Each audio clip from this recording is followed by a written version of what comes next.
इंसान अपने जीवन में लगभग 25 सालों तक सोता है और उन 25 सालों में से 6 साल सपने देखता है। तो आज हम बात करेंगे सपनों के ही बारे में। हेलो एवरीवन, मैं हूं अक्षिता और स्वागत है आपका आज के वीडियो में। 1900s की शुरुआत में रहने वाले मैथमेटिशियन श्रीनिवास रामानुजन ने एक के बाद एक कई ऐसे मैथमेटिकल फार्मूलाज को जन्म दिया जिन्हें उस टाइम पर इम्पॉसिबल माना जाता था। लोगों से पूछने पर उन्होंने बताया कि उनके पास ये फार्मूलेज उनके सपनों में आए थे। 1905 में आइंस्टाइन ने भी बताया कि उन्हें अपनी थ्योरी ऑफ रिलेटिविटी की इंस्पिरेशन उनके एक सपने से मिली थी। और 1913 में नील्स बोर को अपने सपने में एटम का स्ट्रक्चर पता लग गया था। हमारे पास ऐसे जीनियस लोगों की हजार कहानियां हैं जिन्होंने अपने सपने में कुछ देखा और उनके उस एक सपने ने ह्यूमैनिटी का सारा फ्यूचर ही बदल दिया। बट क्वेश्चन ये आता है कि सपने आखिर हैं क्या, और जो इन्फॉर्मेशन या स्टोरीज हम अपने सपने में देखते हैं वो असल में आ कहाँ से रही होती हैं। हिस्टोरिकल एविडेंस बताता है कि सबसे पहला रिकॉर्डेड ड्रीम 4500 साल पुराना है और उस टाइम से लेके अब तक लोगों का ड्रीम्स के टुवर्ड्स बिहेवियर काफ़ी चेंज हो चुका है। जहां पुराने ज़माने के लोग अपने सपनों को अपने पूर्वजों की नॉलेज समझते थे, वहीं मॉडर्न साइंटिस्ट इन्हें दिमाग में होने वाली बस कुछ रैंडम एक्टिविटीज़ समझते हैं। मगर अगर आप ध्यान से अपने ड्रीम्स को एनालाइज करो तो ये समझ जाओगे कि ड्रीम्स रैंडम बिल्कुल नहीं होते हैं। और यहाँ से शुरू होता है साइकोलॉजी का काम। बिकॉज 1999 में सलमन फ्रॉड ने अपने बुक इंटरप्रिटेशन ऑफ ड्रीम्स में बताया था कि हमारे ड्रीम्स हमारे विशेस पूरी करने के लिए होते हैं।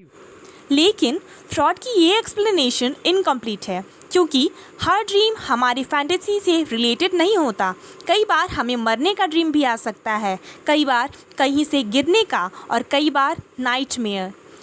दैट्स वाई फ्रॉड के कलीग कार्ल यूंग ने अपनी थ्योरी में बोला कि फर्स्ट ऑफ ऑल हम जितना डीप अपने दिमाग को समझते हैं वो असल में उससे कई ज़्यादा डीप है, और हमारा दिमाग सिर्फ कॉन्शियस और सबकॉन्शियस में डिवाइडेड नहीं है, बल्कि हमारे दिमाग में एक अनकॉन्शियस पार्ट भी होता है जिसमें हमारी बचपन से लेकर अब तक की पर्सनल मेमोरीज़ और हमारे एंसेस्टर्स की कलेक्टिव मेमोरीज़ होती हैं। और सोते टाइम अनकॉन्शियस स्टेट में होने की वजह से हम अपने अनकॉन्शियस माइंड को एक्सेस कर पाते हैं। हमारे दिमाग का ये हिस्सा art, history, philosophy, mythology, culture, tradition, rituals और सिंबल्स से भरा हुआ है, और तभी हमारे ड्रीम्स हिंदी, इंग्लिश या स्पेनिश जैसे लैंग्वेजेस में नहीं बल्कि सिंबॉलिक इमेजेस की लैंग्वेजेस में बात करते हैं।